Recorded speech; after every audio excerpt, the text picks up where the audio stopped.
ልዑል አምላክ ቅዱስ እግዚአብሔር ሆይ እናመሰግንሃለን። ስለዚህ ጊዜ ስምህ ይባረክ። ስለዚህ ወቅት ስምህ ይባረክ። ስለምትሰጠን ስለ እያንዳንዱ ምክር፣ ስለ እያንዳንዱ ትምህርትህ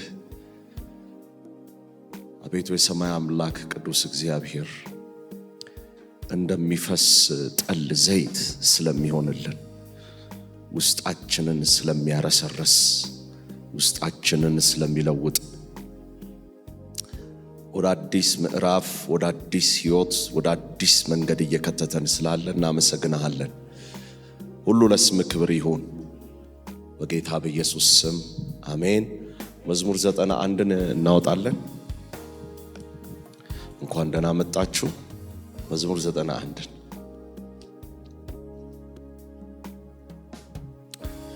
መዝሙር 91 በልዑል መጠጊያ የሚኖር ሁሉን በሚችል አምላክ ጥላ ውስጥ ያድራል።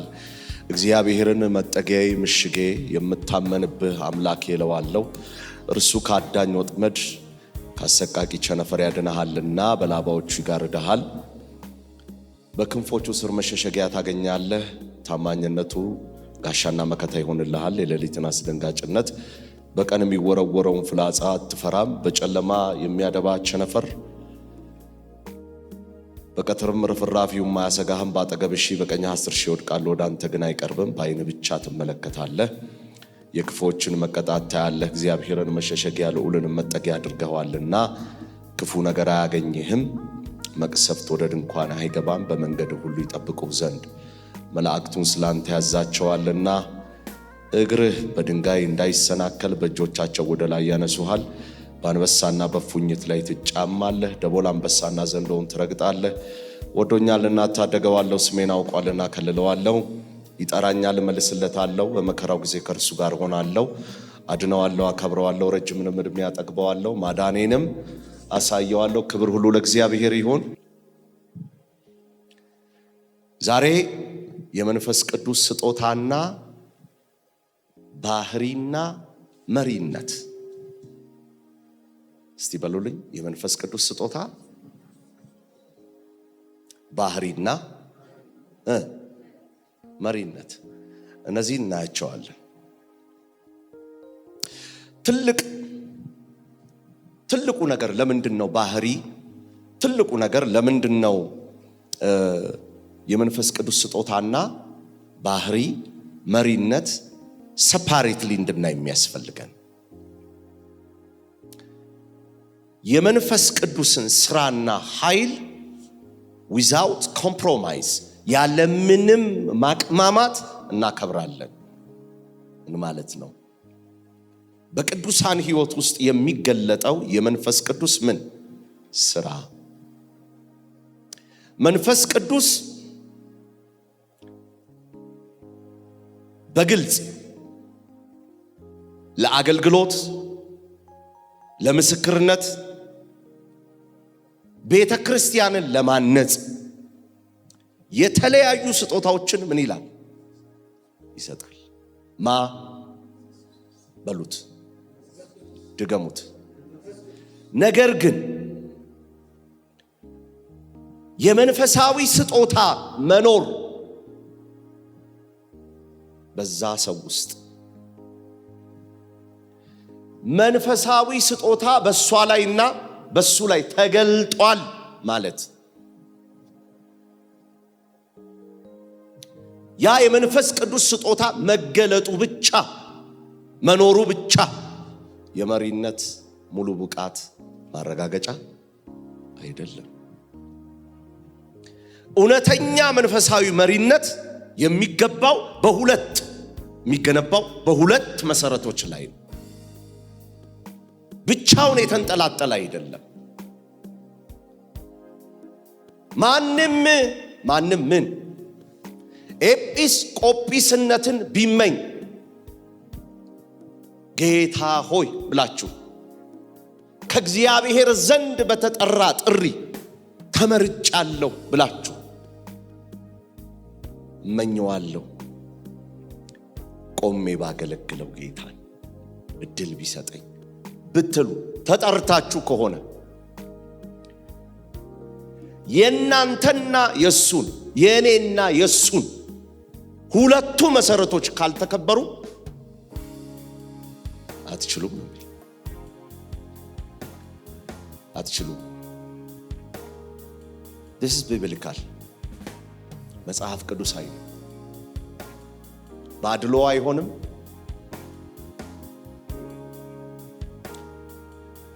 ቤተክርስቲያን ውስጥ ጠብርግፍ በማለት አይሆንም። በምንም ነገር አይሆንም።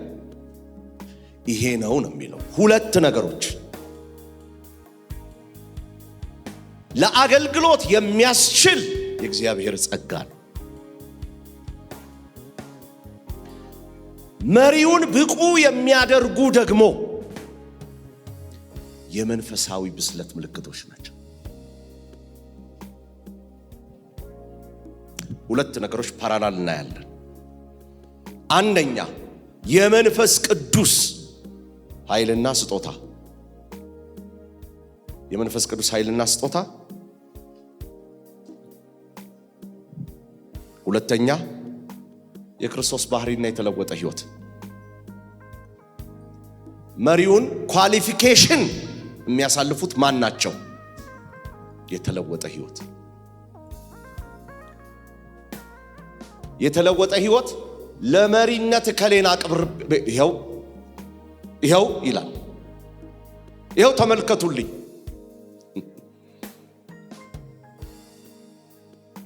የእግዚአብሔር ጸጋ ደግሞ ግልጽ ነገር ይናገራል። ይሄ አንተ አይደለም የኔ ነው፣ ይሄ ራሴን ችዬ ነው የምሰራው ይላል። የተለወጠ ባህሪ ደግሞ ካንተ ጋር ነኝ ይላል። ስጦታዎች ሰውን ምን ማድረግ እንደሚችሉ ያሳያል። ሰውን ምን ማድረግ ይችላል? ስጦታ አለፈ እንደ ዋዛ ያስብላል። ታሪኬን ቀየረው፣ ታሪኬ የቀያየርክ ያስብላል። ምን ስጦታዎች? ባህሪስ? ባህሪ ግን ደግሞ ሰው ማን እንደሆነ ያሳያል። it's two kind of story። ስለዚህ አንድ መሪ፣ አንድ እጩ ታላቅ ስጦታ ሊኖረው ይችላል። ነገር ግን ያለ ቅድስና፣ ያለ ታማኝነት፣ ያለ ትህትና፣ ያለ ቅንነት ያ አገልግሎት በእግዚአብሔር ዓይን የተሟላ አይሆንም። ስጦታን እናከብራለን፣ እናበረታታለን። ነገር ግን የህይወትን ፍሬ እንጠብቃለን።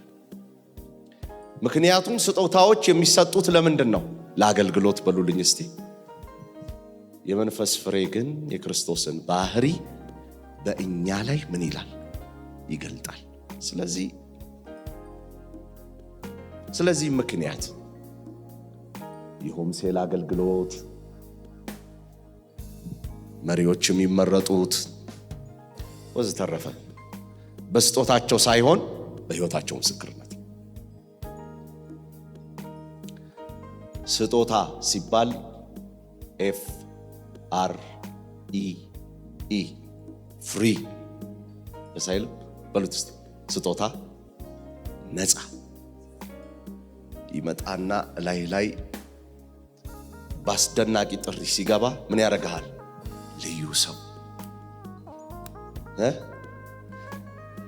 ባህሪ ከመሃል ጎትቶ ምን ይላሉ የአባቶቻችን ተርተ ከምን እድሜያቸው ገፋ ያለ ነው የሚያውቁት። የመልስ ምት እሺ። የአገልግሎት መሪዎች በስጦታ ላይ ብቻ በየትኛውም ስፍራ እንዲመረጡ፣ እንዲገቡ፣ ሪኳየሩን እንዲያሟሉ አልተቀመጠም። ስጦታ የማን ነው? የእግዚአብሔር። በህይወታቸው ምስክርነት፣ በስነ ምግባራቸው፣ በታማኝነታቸው፣ በመንፈሳዊ ብስለታቸው ይህ መግቢያ ወይም ደግሞ ይህ ይህ መፈተኛ የተፈተነ ባህሪ እንዲኖራቸው፣ ቅድስና እንዲኖራቸው፣ ታማኝነት እንዲኖራቸው፣ ቅንነት እንዲኖራቸው፣ ራስ መግዛት፣ ጥበብ፣ መልካም ምስክርነት፣ የመንፈስ ፍሬ እንዲኖራቸው ያደርጋል። ጥያቄውና ዋናው ነገር እኛ ዛሬ የምንማርበት የመንፈስ ቅዱስ ስጦታ ጊፍት ነው። በሉት እስቲ ስጦታ ነው። መንፈሳዊ ብስለት ደግሞ ማቹሪቲ ነው። በሁለቱ መካከል ያለውን ነው ዛሬ ምን የምንለው። ስለዚህ አንድም ቦታ ላይ እስከ መጨረሻው እንሄድበታለን። ለኤጲስቆጶስነት የተቀባ ሰው አልተመረጠም። that's the point። ለኤጲስቆጶስነት ቅባት ያለው አይኑ የበራለት የተከፈተለት የሚዘል የሚወጣ የሚገባ የሚወረወር ተተኳሽ ባለቀላ ባለት የለም። ሊስት ተደርጎ የተቀመጠው ካራክተር። ዛሬ ይሄ ዘይት ያገኛችሁ። አሁን በዚህ ዘመን ለአገልጋይነት እንደ መቀባት ሪኳየር እንደተደረገው አንድም ቦታ ላይ መጽሐፍ ቅዱስ የለም። ለምንድን ነው? ጸጋን የሚያጣጥለው አይደለም። ጸጋው የማን ነው? ባለቤቱ የኔ ይላል። ካራክተር የማን ነው? ያንተ ይላል። ስለዚህ ዛሬ የምንማረው ይሄንን ነው። በመንፈስ ቅዱስ የተቀጣጠሉ ሰዎች፣ በጣም የእግዚአብሔር እሳት በላያቸው የተገለጠ ሰዎች፣ በጣም መንፈስ ቅዱስ የሚገለጥ ጸጋው ልበል ካራክተር ላይ ስጋዊ ሊሆኑ ይችላሉ። ዴፊኒትሊ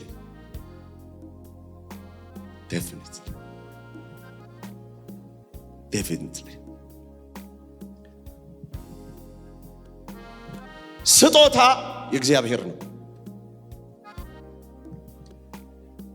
ብስለት ደግሞ የእድገትህ ውጤት። ያደገች ሴት እና ስጦታው ብቻ ያላት ሴት አንድ አይነት አይደለም።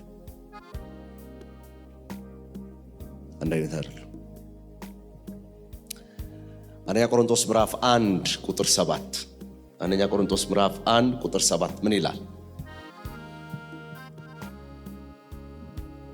ስለዚህ እሺ የጌታችንን የኢየሱስ ክርስቶስን መገለጥ በጉጉት በመጠባበቅ ላይ ሳላችሁ ማንኛውም መንፈሳዊ ስጦታ አይጎልባችሁም።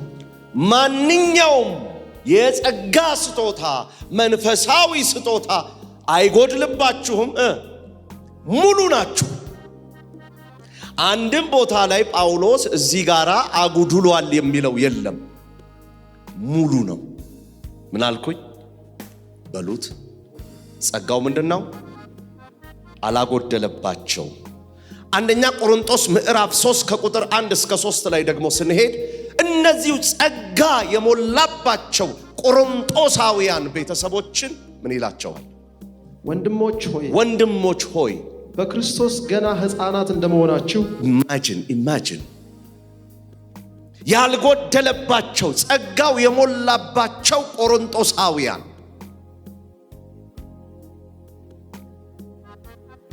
at the same time ስጋውያን ናቸው። ካራክተራቸው ስጋውያን ናቸው። ቀጥልልኝ እስቲ። ወንድሞች ሆይ በክርስቶስ ገና ሕፃናት እንደመሆናችሁ እንደ ስጋውያን እንጂ እንደ መንፈሳውያን ልናገራችሁ አልቻልኩም። ገና ስላልጠነከራችሁ ወተት እንጂ ጠንካራ ምግብ አልመገብኳችሁም። አሁንም ቢሆን ገና ናችሁ። አሁንም ስጋውያን ናችሁ። በመካከላችሁ ቅናትና ክርክር አለ። ታዲያ ስጋውያን መሆናችሁ አይደለምን? ተግባራችሁስ እንደ ማንኛውም ሰው ተግባር መሆኑ አይደለምን? ይበቃኛል። ጌታ ይባርክ።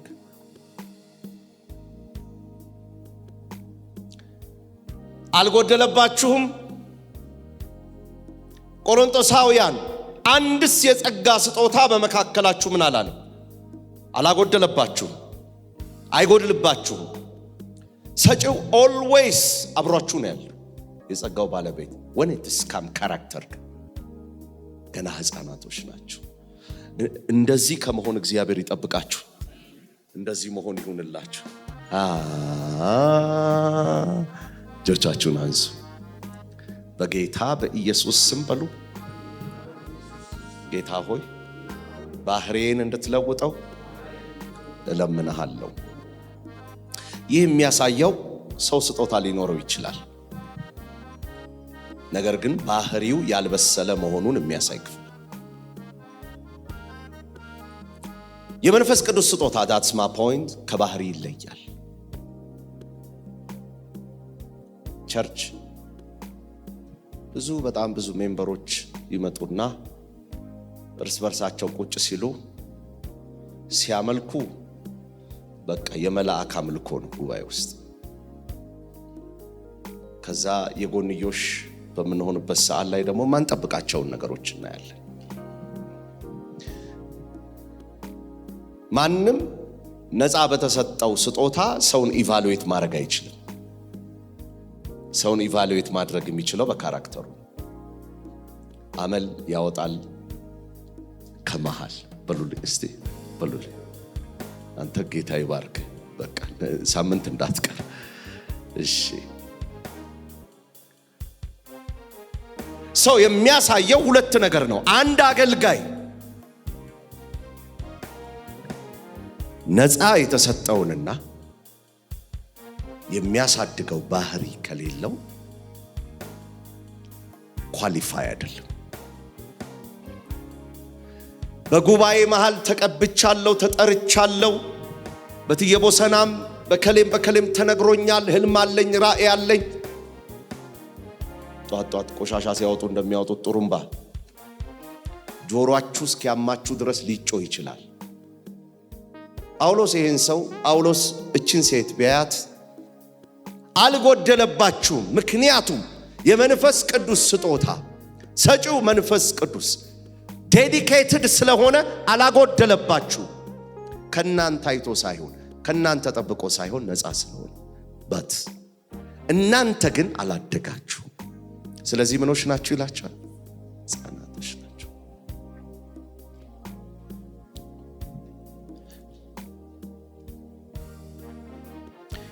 ስጦታዎች የሚሰጡት ለአገልግሎት ብቻ ነው።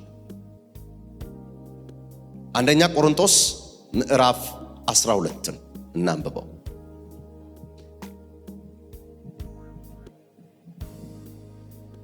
ወንድሞች ሆይ አሁን ደግሞ ስለ መንፈሳዊ ስጦታዎች ይህን እንድታውቁ እፈልጋለሁ። ስለ ምኖች? እሺ።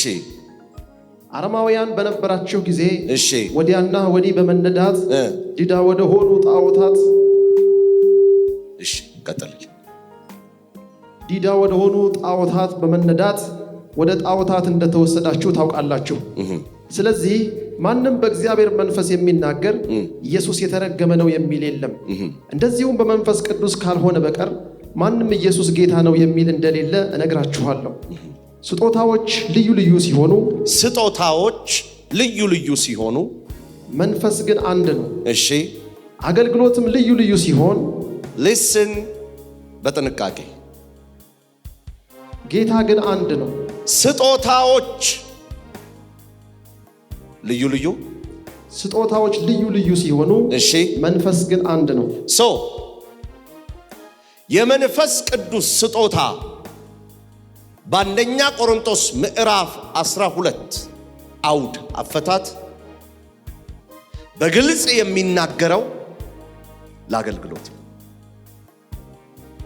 ምን አልኩኝ? የመንፈስ ፍሬ ግን ገላትያ ምዕራፍ 5 ከቁጥር 22 ጀምሮ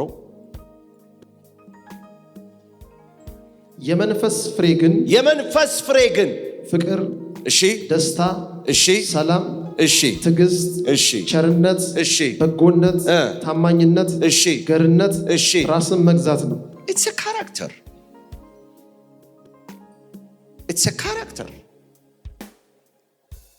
It's a character. ቆሮንቶሳውያን የማይጎድላቸው ሙሉ የሆነ ጸጋ ነበራቸው። ግንስ ወነትስ ካራክተር አንደኛ ቆሮንቶስ ምዕራፍ 1 ከቁጥር 10 ጀምሮ እስከ 13 ክፍፍል ነበራቸው ይላል። አንደኛ ቆሮንቶስ ምዕራፍ 1 ከቁጥር 10 እስከ 13 ወንድሞች ሆይ በመካከላችሁ መለያየት እንዳይኖር አንድ ልብ አንድ ሐሳብ እንዲኖራችሁ እርስ በርሳችሁ እንድትስማሙ በጌታችን በኢየሱስ ክርስቶስ ስም እለምናችኋለሁ። when it is come አንደኛ ቆሮንቶስ ምዕራፍ 3 ቁጥር 3 ቅናትና ጠብ ነበራቸው። አሁንም ስጋውያን ናችሁ በመካከላችሁ ቅናትና ክርክር አለ። ታዲያ ስጋውያን መሆናችሁ አይደለምን? አንደኛ ቆሮንቶስ ምዕራፍ 3 ቁጥር 3 በመካከላቸው ዝሙት አለ። አንደኛ ቆሮንቶስ ምዕራፍ 3 ቁጥር 3 ቅናትና ጠብ። አሁንም ስጋውያን ናችሁ። እሺ አንደኛ ቆሮንቶስ ምዕራፍ 5 በመካከላችሁ የዝሙት ርኩሰት እንዳለ በእርግጥ ይወራል።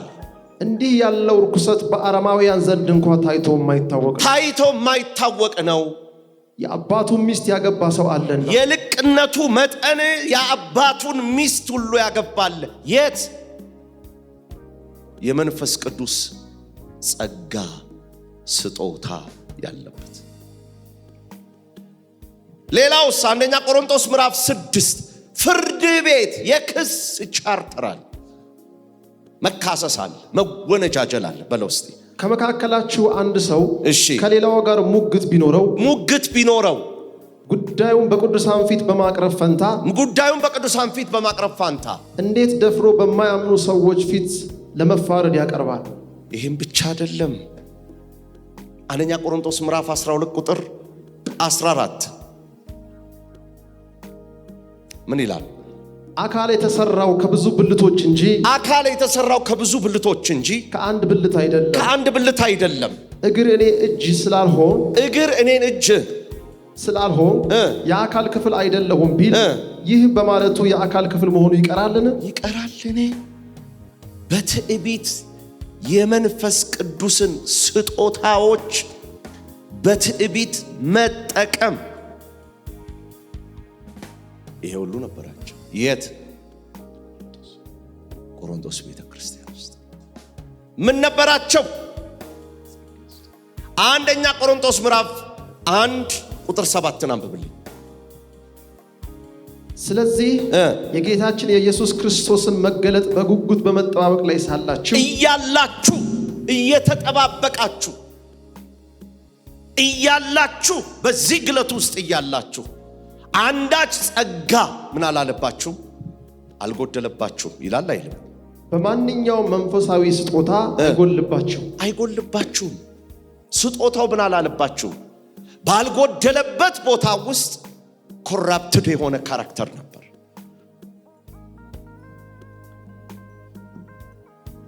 ስለዚህ ቆሮንቶሳውያን የነበራቸው አንዱ ችግር በሱ እንጂ በራሳቸው የሰሩት አንዳች ነገር የለም። እንዲህ አይነት ባህሪ አለ። ከኛ ምንም እንደማይጠበቅ የሚያስመስሉ ቀናቶች፣ ዲስፕሊን እንዳንሆን፣ ስነ ስርዓት እንዳይኖረን ኤፌሶን 5 የሚመክረው ገላትያ ምዕራፍ 5 የሚመክረው የክርስቶስ ባህሪ እንዳይታይብን ጸጋ የሚለው ላይ ብቻ ፎከስ በማድረግ የምንኖረው አለ። ይሄንን ሰው ወይም እቺን ሴት ለየትኛውም የቤተ ክርስቲያን አገልግሎት በእጩነት እንዲቀመጡ አያዝም። ቁጭ በል ፓስተር። ሰው ትልቁ አርጊውመንት ያለው እዚህ ጋር ነው። ክርክር ያለው እዚህ ጋር ነው። ጥያቄ ያለው እዚህ ጋር ነው። ዛሬ ትምህርታችን እዚህ ጋር ነው። እነዚህ ሁሉ የጸጋ ስጦታዎች ያሏቸው መንፈሳዊ ስጦታዎች ያልጎደለባቸው የቆሮንቶስ ቤተሰቦች ለምርጫ መቅረብ ይችላሉ ወይ?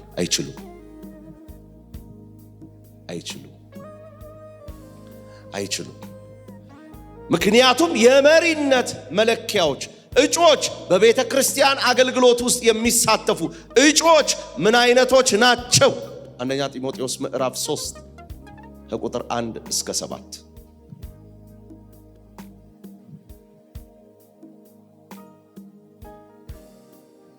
ማንም ኤጲስቆጶስነትን ቢፈልግ መልካም ስራን ይመኛል። መልካም ስራን በደንብ አስምራችሁ ስሙት እሺ። የሚለው ቃል የታመነ ነው፣ በሰማይ በምድር የተረጋገጠ ነው። ሰው ሰራሽ ወፍ ዘራሽ አይደለም።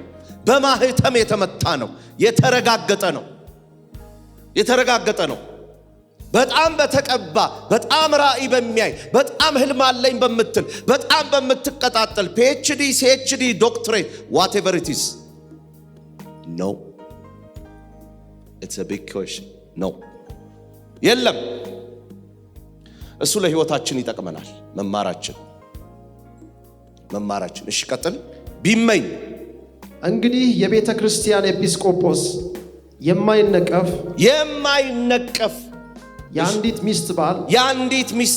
የአንዲት ሚስት ባል ስንል መሰረታዊ የሆኑ መጽሐፍ ቅዱስ ባዶ አላስቀመጠም።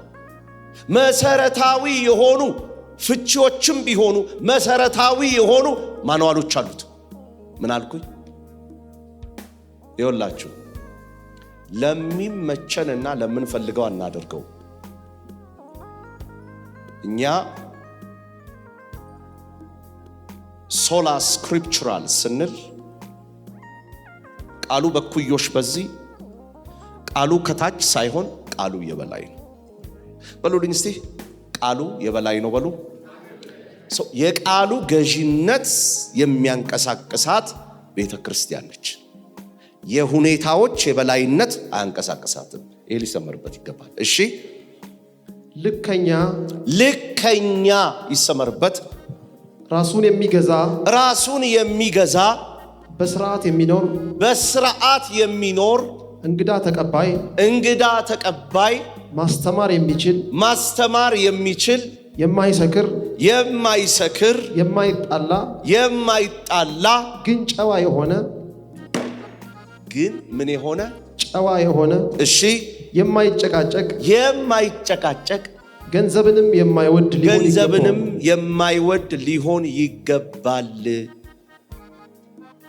ንጹህ ባህሪ የአንዲት ሚስት ባል ራሱን የሚገዛ ጥበበኛ የሆነ መልካም ምስክርነት እደግመዋለሁ፣ መልካም ምስክርነት፣ ትህትና፣ ሌሎችን ለማስተማር የሚችል ልሳን፣ የትንቢት ስጦታ፣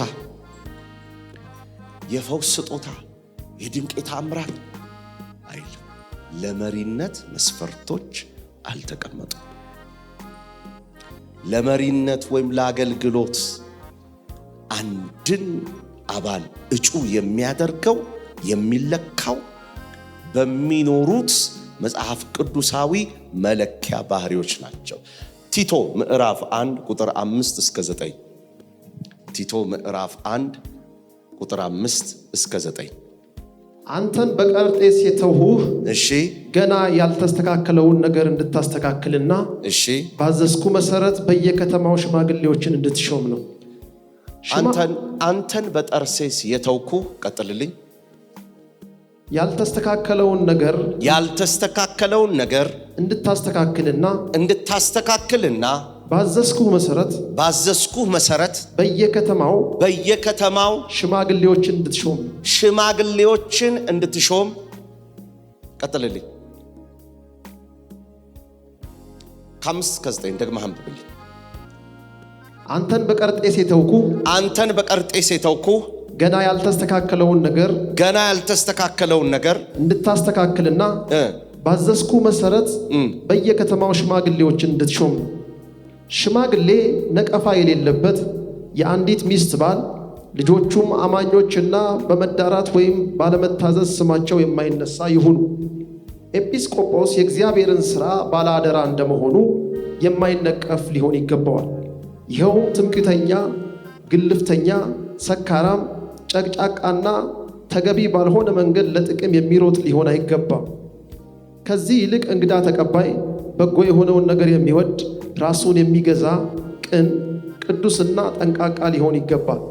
ሌሎችን ትክክል በሆነው ትምህርት እንዲበረታታና ይህንኑ ትምህርት የሚቃወሙትን ይወቅስ ዘንድ እንደተማረው በመታመን ቃል የሚጸና መሆን አለበት።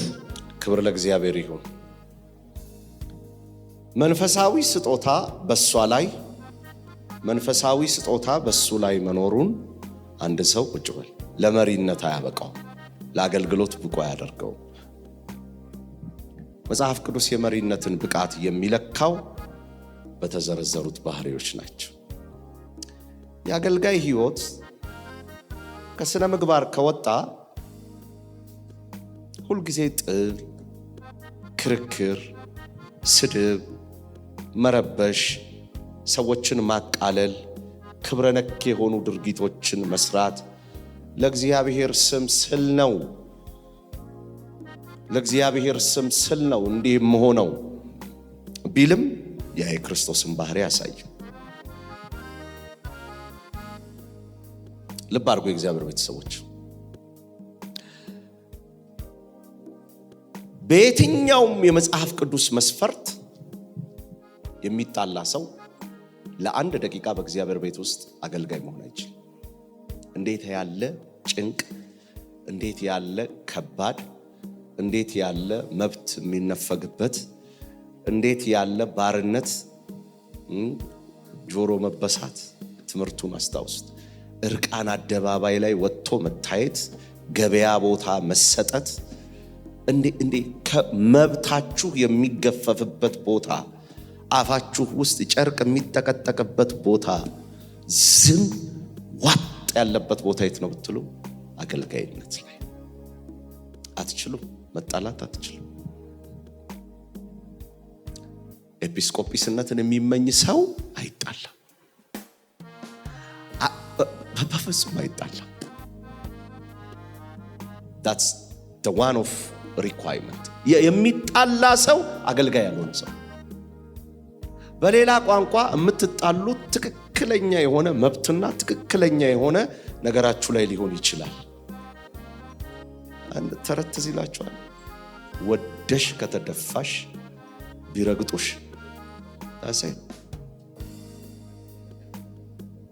እና ቤቱ የጸጥታ ቤት ነው።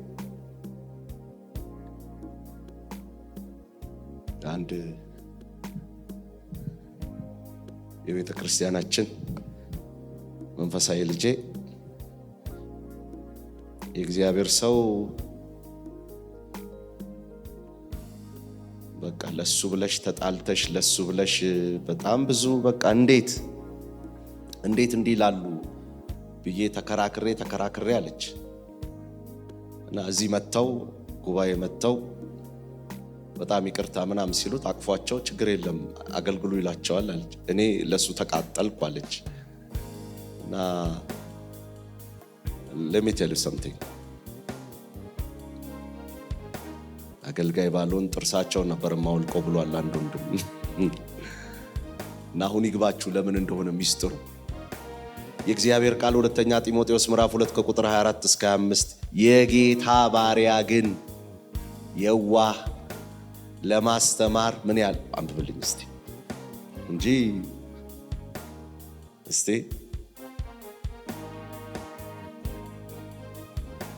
አንደኛ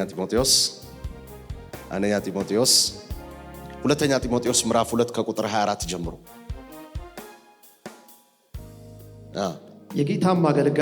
የጌታም አገልጋይ ሊጣላ አይገባውም፣ ይልቁንም ለሰው ሁሉ ገር ለማስተማር ብቃት ያለው ትዕግስተኛ መሆን ይገባዋል። ኢማጂን ለምን ካራክተር ነው። አለበለዛ እንደ ቆሮንቶስ ቤተክርስቲያን ነው የሚሆነው፣ ቆሮንቶሳዊ ነው የሚሆነው። ሁለተኛውን ላንሳላችሁ። ቲቶ ምዕራፍ 1 ከቁጥር 7 እስከ 8 ኤጲስቆጶስ የእግዚአብሔር ሥራ ባላደራ እንደመሆኑ የማይነቀፍ ሊሆን ይገባል። ቀጥልልኝ። ይኸውም ትምክህተኛ፣ ግልፍተኛ፣ ሰካራም፣ ጨቅጫቃና ተገቢ ባልሆነ መንገድ ለጥቅም የሚሮጥ ሊሆን አይገባም። ራሱን የሚገዛ ይላል አይደል? ቅዱስ ይላል እኮ። እንዴት ደስ ይላል ቃሉ። እሺ በለው እስቲ ከዚህ ይልቅ እንግዳ ተቀባይ የሆነውን ነገር የሚወድ እሺ ራሱን የሚገዛ እሺ ቅን እሺ ቅዱስና ጠንቃቃ ሊሆን ይገባል። እከሊት አማረረችኝ እከሊት እንትናለችኝ ምና you are not a servant of God. That's the confirmation. ቢግ የሆነ ልብ ከሌለሽ በጣም ቢግ የሆነ አፍ ነው ያለሽ ማለት ነው። that's it. you have to understand. አትቺም እከሊት እንዲያደረገችኝ እከሌ እንዲያደረገችኝ የማለት መብት የሌለን ፍጥረቶች ብንኖር እኛ ነን። why አትችሉም ማለት በጣም ጥሩ የጸጋ እሱን አልፈልገውም ማለት እሱ የኔ ነው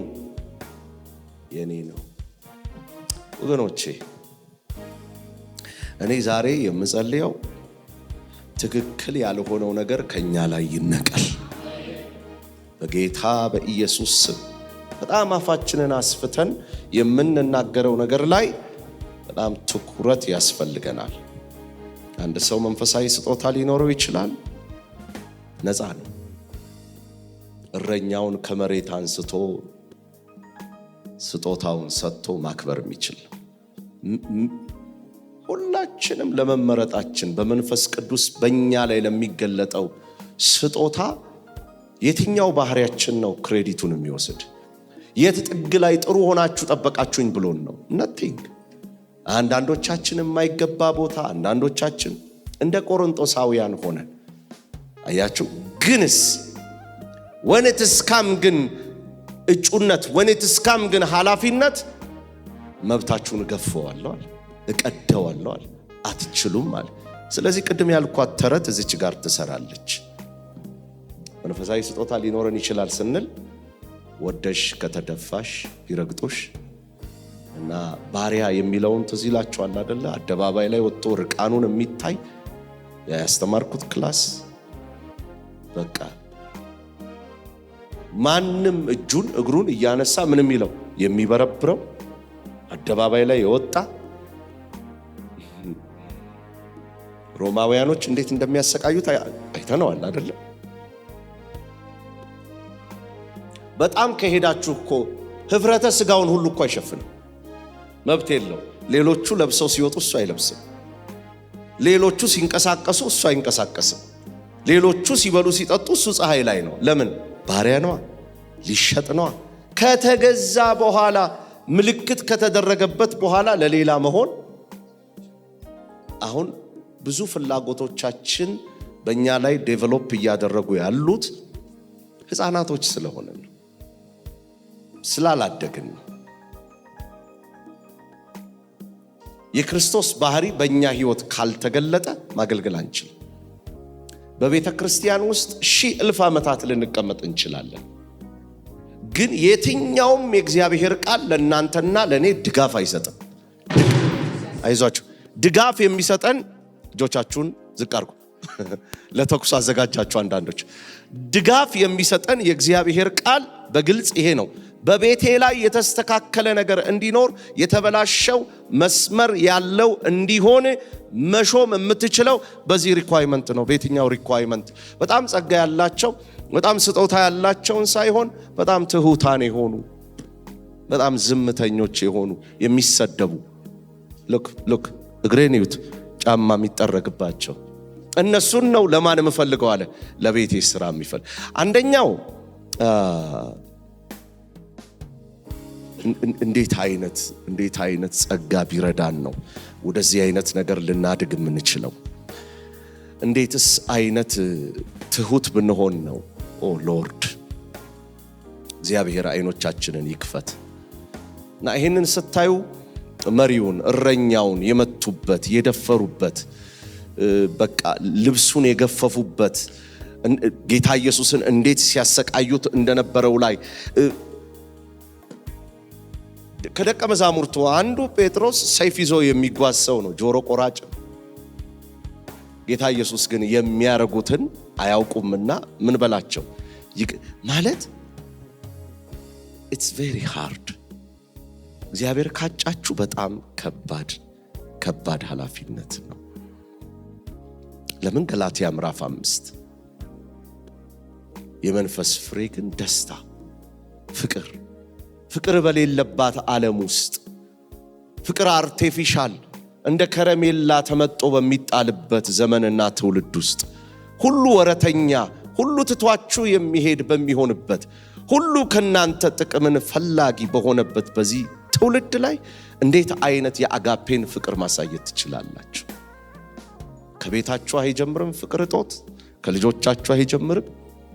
የደከማችሁባቸው ልጆቻችሁ ያላችሁ ሰዓትና የሌላችሁ ሰዓት፣ የምትወዱት ትዳር የምትሉት ባል ሚስት ወዘተ ፋሚሊ ስትደክሙ የሚኖረው መልክ ፍቅር የት ቦታ ነው ንጽህና ኖሯት ያለችውና ነው ከኛ ንጹህ ፍቅር የሚጠበቀው?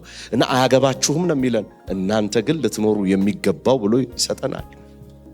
ደስታ ተለዋዋጭ በሆነች ዓለም፣ በጣም አስቸጋሪ በሆነች ዓለም፣ ኮንስታንት ሁሉ ነገር በማይሆንበት ሰዓት፣ አሁን ሰላም ነን ስንል በሚያናውጥ፣ አሁን አበቃልን አሁን ዝብርቅርቅ ባለ ህይወት ውስጥ ደስታስ እንዴት ይገኛል?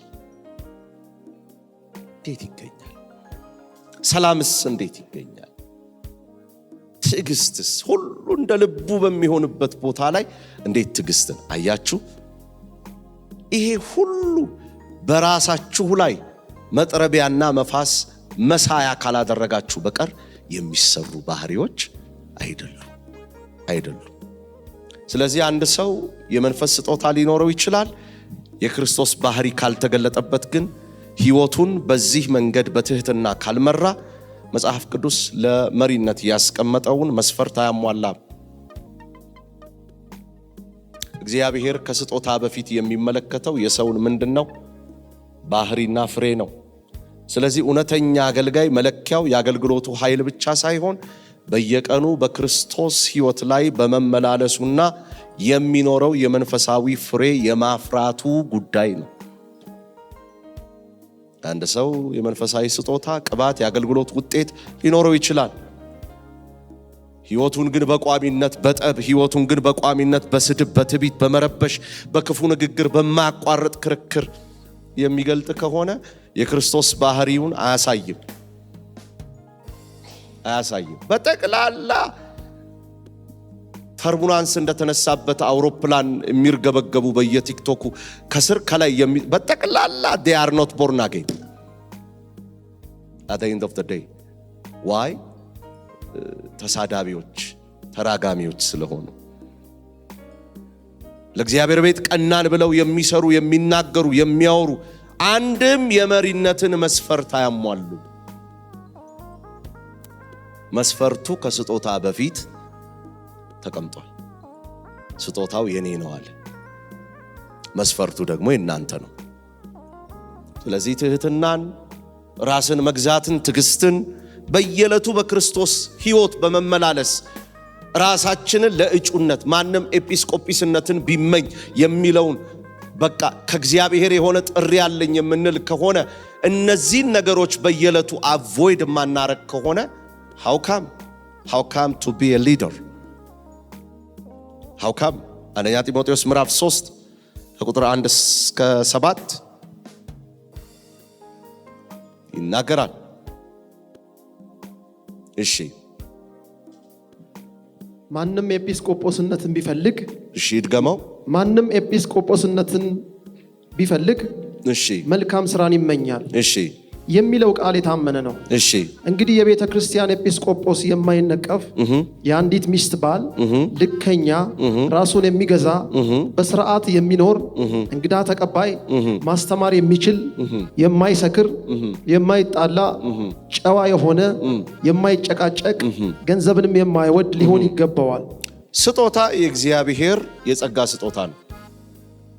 ብስለት ግን በቃሉና ለመንፈስ ቅዱስ በመታዘዝ የምናሳድገው ህይወት ነው። ልብ አድርጉ። ስለዚህ ሰው ስጦታ ሊኖረው ይችላል፣ ግን በባህሪው ገና ስጋዊ የሚሆንበት ሰዓት ላይ ኳሊፊኬሽኑን አታሟላም ይባላል። መሪነት በየትኛውም የመጽሐፍ ቅዱሳችን ክፍል በቅባት በስጦታ አልተለካም። ባህሪ ግን ተለክቷል። ቅድስና ግን ተለክቷል። ጭምትነት ግን ተለክቷል። በየዕለቱ በክርስቶስ ሕይወት መመላለስ ግን ተለክቷል። ስለዚህ የመንፈስ ቅዱስ ስጦታዎች መኖራቸው ብቻ ብሱል ወይም ደግሞ ብቁ መሪ አያደርጓችሁም፣ አያረጋግጥም። ለዛ ኳሊፊኬሽን እንድትበቁ አያረጋችሁም። ምክንያቱም መንፈስ ቅዱስ የሚሰጣችሁ ነፃ ስጦታ፣ ካራክተራችሁ ግን በክርስቶስ መመላለስ ላይ የምታመጡት ዴቨሎፕ የምታረጉት ሕይወት ነው። ስለዚህ በቤተ ክርስቲያናችን ውስጥ ለአገልግሎት የሚፈለጉ እጩዎች ተንቦላ እንደምናወጣው ወይ አንቺ ምን ተብሎ የሚመጣ አይደለም። እግዚአብሔር ሰዎችን ለአገልግሎት በጸጋው እንደሚጠራ እንደሚያስችል እናምናለን። ምንም ጥርጥር የለም። ሆኖም ግን የመንፈስ ቅዱስ ስጦታዎች ብቻቸውን አንድን ሰው ለሆምሴል አገልጋይነት፣ በቂነት፣ በተለያዩ መንፈሳዊ አገልግሎቶች በቤተ ክርስቲያናችን ውስጥ ያኖረዋል የሚል እምነት የለንም። እንዳልኳችሁ እንደ ዝንጀሮዋ ባልተጠበቀ ባልተገመተ ሁኔታ አልፈው ሊሆን ይችላል። ግን ማጣሪያው ምን ያረጋቸዋል? ይለያቸዋል። መመዘኛዎች አሉ። የቤተ ክርስቲያን አገልጋይ ሊሆን የሚገባው ሰው የተፈተነ ባህሪ ሊኖረው ይገባል። ቅድስና ሊኖረው ይገባል። ስነ ምግባር ሊኖረው ይገባል። ታማኝነት ሊኖረው ይገባል። እውነተኝነት ሊኖረው ይገባል። ቅንነት you have to remind integrity ብለን የተማርነው ክላስ ትህትና ሊኖረው ይገባል። ራስን መግዛት ሊኖረው ይገባል። ጥበብ ሊኖረው ይገባል። መልካም ምስክርነት የመንፈስ ቅዱስን ፍሬ የሚያሳይ ሕይወት ሊኖረው ይገባል። ስለዚህ የመንፈስ ቅዱስን ስጦታዎች እናከብራለን። ቤተ ክርስቲያናችን በደንብ በዚህ የተዋጣላት ነች፣ ታበረታታለች። ነገር ግን ከሁሉም በላይ የመንፈስን ፍሬ በሕይወታችን እንድናይ እንወዳለን፣ እንጠብቃለን። ምክንያቱም ስጦታዎች የሚሰጡት ለአገልግሎቱ ብቻ ናቸው። የመንፈስ ፍሬ ግን የክርስቶስን ባህሪ በአማኞች ሕይወት ያሳያል። ስለዚህ we need it። የአማኞች ሕይወት ነው ኳሊፊኬሽኑ። ስለዚህ የቤተ ክርስቲያን መሪነት፣ አገልጋይነት በየትኛውም ቦታ ላይ በጸጋ ስጦታዎች ላይ ቤዛ አድርጎ የተሰጠ የለም፣ ወይም በሌሎች የመንፈስ ስጦታዎች ብቻ ዋና ተደርጎ የተሰጠበት ክፍል የለም። ስነ ምግባር በጣም ያስፈልገናል። ቅንነት፣ እውነተኝነት፣ በፍቅር መኖር፣ ከሰዎች ጋር የጎንዮሽ ጸጥ ባለ ሕይወት፣ ዝግ ባለ ሕይወት፣ የክርስቶስን ባህሪ በሚያንጸባርቅ ሕይወት፣ የመንፈስ ቅዱስን ኃይልና የክርስቶስን ባህሪ በአንድነት ሲገናኙ ሲጋመዱ ያለውን ጤናማ ውጤት ሊያሳዩን ይገባሉ። ምን ማለት ነው የተፈተነ ባህሪ? የተፈተነ ባህሪ ምን ማለት ነው? የምትጣሉ ሰዎች እንድትሰሙኝ ይፈልጋሉ። የምትጨቃጨቁ፣ የምታጉረመርሙ፣ ደስተኞች ያልሆናችሁ ሁሉ አባል መሆናችሁ በጣም ደስ ይለናል። ግን ለአገልግሎት መሆን አትችሉ። የማታሳድጉ ከሆነ ራሳችሁን መቻል፣ መሸከም፣ መስፋት፣ ፊታችሁ ከሰል ከመምሰል ብራይት ወደ ማድረግ የማታመጡት ከሆነ ለእናንተው። ምክንያቱም መሪነት የሚሰጠው በፈሰሰው ነፃ ስጦታ ሳይሆን በተፈተነ ሕይወት ነው። የተፈተነ ሕይወት እንጂ በተሰጠ ስጦታ ብቻ አይደለም። አንደኛ ጢሞቴዎስ ምዕራፍ 3 ቁጥር 10 ምን ይላል? አንደኛ ጢሞቴዎስ ምዕራፍ 3 ቁጥር 10 እነርሱም አስቀድመው ይፈተኑ። የሚገርማችሁ ነገር ተመልከቱት። እነርሱም ይልና አስቀድመው ምን ይበሉ? ይፈተኑ። ከዚያም አንዳች ነቀፋ ካልተገኘባቸው በድቁና ያገልግሉ። የሚገርም ነው። ድቁና እንኳን ሳይቀር ነቀፋ ያልተገኘባቸው ተፈትነው ያለፉ መሆን አለባቸው። ከዛ ምን ይሆናሉ? ያገለግላሉ። ምን ይሆን የሚፈለግባቸው? ባህሪያቸው፣ ካራክተራቸው እንዴት ነው? በጣም የዋሆች ናችሁ። አንዳንዶቻችሁ በግሩፕ ሁሉ እንደ ንብ ልትወጡ ትፈልጋላችሁ። ሞኝነት ነው። በግሩፕ እህል እንብላ፣ በግሩፕ እርሻ እንረስ። በግሩፕ እንዴት ሰው ይሳሳታል? ይሄ ትልቅ ስህተት ነው። ይፈተናል ሰው። እንዴት እኔ መጥፎ ምሳሌ ለሚሆነኝ ነገር ግሩፕ ይዛለሁ? ሀውካም በጣም እኮ የዋሆች ነን። በጣም መውደቅ የሚገባውን ዛፍ እንድንጥለው በግሩፕ ልንጥል እንችላለን። በግሩፕ እኔ ዳቦ ካለኝ አንቺ እንጀራ ካለሽ እሱ ሽሮ ወጥ ካለው በግሩፕ ብንበላ ቢብሊካል ነው፣ ያዋጣናል። ሰው በግሩፕ እንዴት ብላይንድ ይሆናል? ይሄ ተገቢ አይደለም። መፈተን አለ። ያ ልጅ በቃ ለአገልግሎት ብቁ አይደለም የሚል ፈተና አለ። ለቤተ ክርስቲያን ነው የተሰጠው። ፈትኑ፣ አስቀድማችሁ ፈትኑ። there is no grace እዚህ ቦታ ላይ እስቲ ጸልዩ የሚል የለም። ሪኳይርመንቱ አገልግሎት ያ ሰው ከመሰጠቱ በፊት ኤጲስቆጶስነትን የሚመኝ ከሆነ መርምሩት።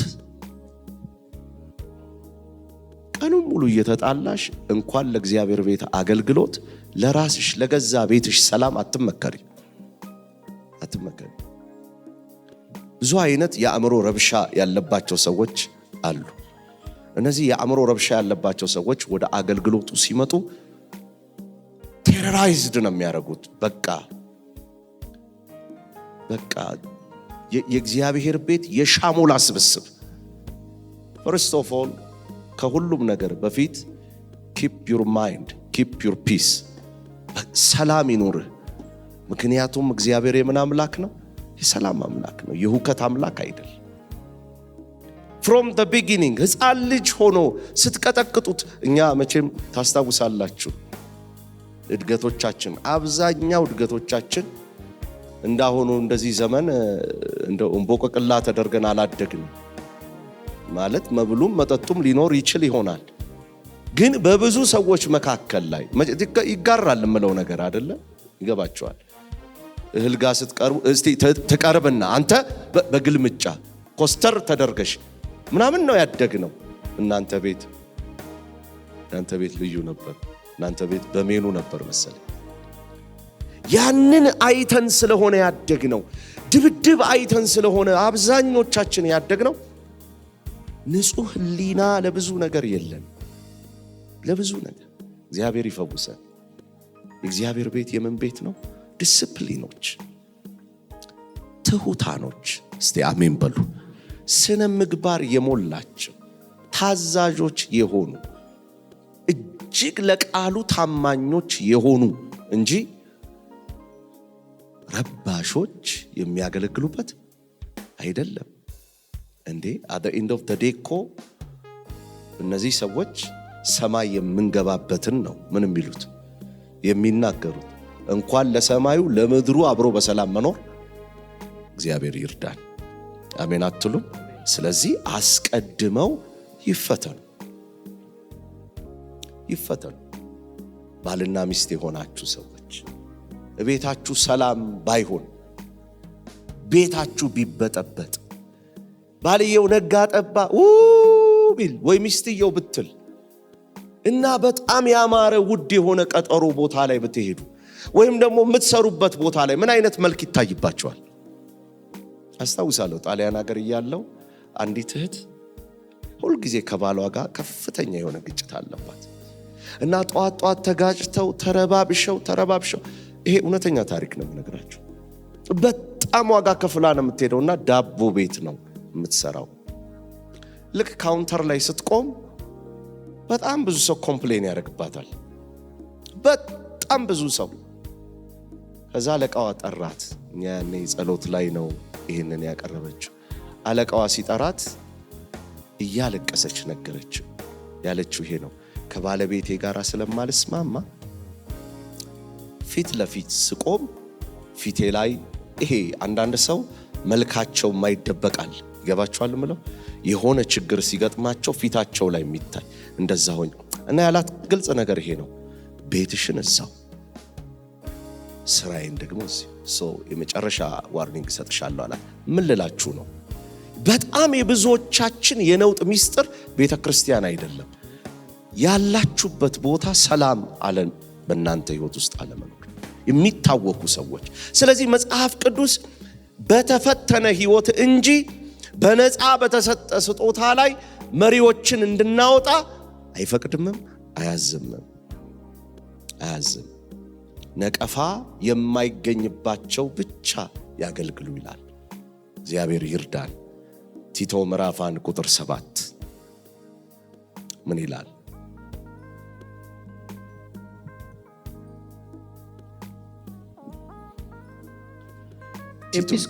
ኤጲስቆጶስ የእግዚአብሔር ሥራ ባላደራ እንደመሆኑ እሺ የማይነቀፍ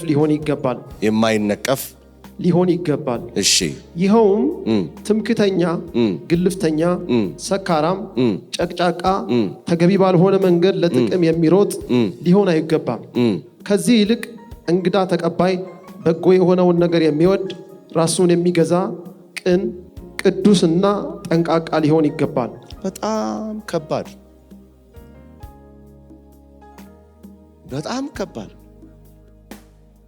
ግልፍተኛ ሊሆን አይገባም። በጣም ያማል። በጣም እንደ ልቡ በሚሆን ማህበረሰብ ላይ እንዴት ብለህ ነው ግልፍ አይገባም። እና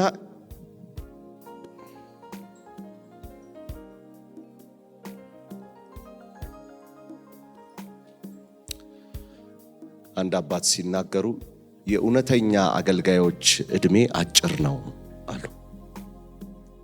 እና አልገባኝም ነበር። ለምን አልኳቸው። ማውጣት የተከለከሉ ናቸው።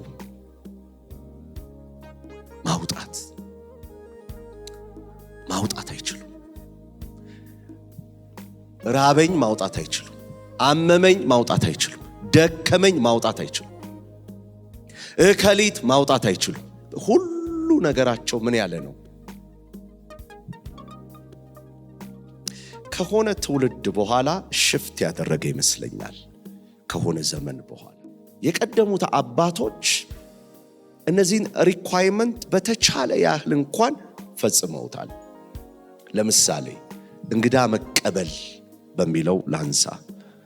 ለምሳሌ እኔ በነበርኩበት ጊዜ ማስታውሰው ኬንያ ላይ የባይብል ኮሌጅ የሚማሩ ወንድሞቻችን እና እህቶቻችን እግዚአብሔር ያንን እድል ሲያስተካክልላቸው ናይሮቢ በሚገኘው የኢቫንጀሊካል ፔንቴኮስታል ባይብል ኮሌጅ እዛ ለመማር ሲሄዱ የሚጠይቁት የመጀመሪያው ምንድን ነበረ?